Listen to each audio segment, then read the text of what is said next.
Well, the financial burden of rising inflation rates and the looming debt crisis are likely to be a major source of stress for many Americans. And in a recent Bankrate survey, 52% of people polled say money has a negative impact on their mental health. That is up from 42% during the same time last year. Let's bring in Dr. Lisa Palmer now. She is a psychotherapist and the founder of the Renew Center of Florida, which offers reality-based wellness programs. Good to see you again. Good to be back. Let's talk about just why, we would be seeing such a sharp increase in money-related worries here in the U.S. Well, for the simple fact that the economy is down, a lot of people are suffering, especially seeing a lot of stress amongst millennials who are trying to figure out how to pay rent, how to make it. It's difficult in this day and age. So what are you seeing in your own clients when it comes to stress caused by financial worries? I mean, what are they saying that is most weighing on their minds? Well, you know that a lot of relationships end because of financial stress. So being a marriage and family therapist also, I see a lot of relationship problems. And of course, when you have stress, you have anxiety, depression. People got to figure out how to afford therapy. Therapy is not cheap. So there's a problem there. A lot of people are in a vicious cycle, which trying to figure that out.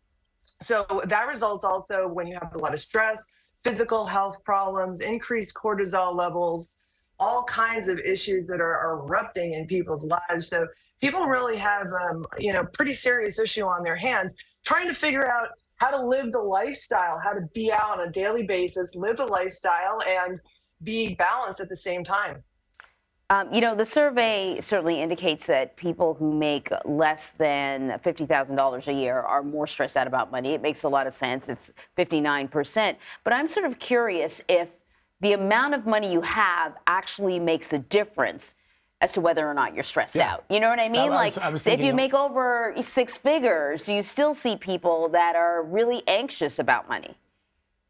Well, you got to figure it's all relative too, because the more money you make, probably the more money you spend, your lifestyle, your cars cost more, everything costs more. So it's more relative. But what a lot of people have to, be concerned about is all the con artists and scam artists, scammers that are coming out at this time, trying to figure out, because they're trying to make it too.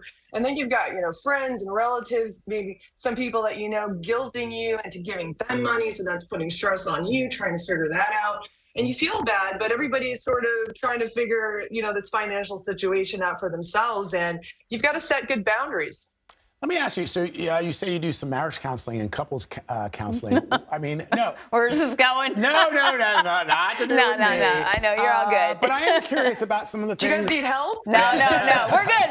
We're good. But I am curious about what people argue about with their significant others. Yeah. And I don't mean like even if I'm talking about across the financial spectrum. In other words, there are some couples where one partner is, spending McSpenderson, as my wife likes to say. And there are some that are like really thrifty. And what happens, how do people find that healthy balance between, deciding what to buy, when to buy it? Do you take a fancy vacation rather than taking, a low-key vacation? Those are some of the struggles. The other thing I think, Vlad, that kind of to throw into your question is people are very emotional about money. Yeah. Like if you say, well, why did you buy this? Like suddenly people get defensive. They feel like it's not that you're judging them about their spending. You're judging them on their choices, on the quality of their that's been in the news, Lisa, as you know.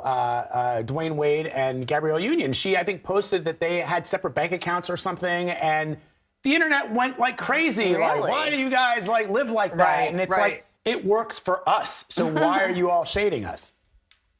Well, love is one thing, but when it comes to a partnership, bank accounts and finances and how all that's balanced and understood between two partners is something completely different. And sometimes you have partners that are going out, they're spending money on whatever, alcohol, drugs, gambling, and unknown things that they are interested in their own hobbies. And then partners are getting upset. Hey, why did you spend that money?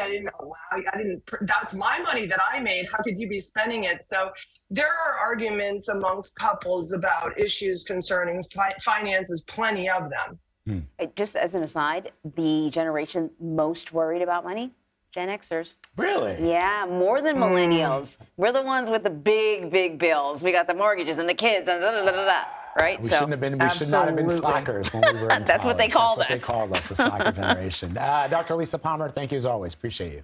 Thanks for having me on the show.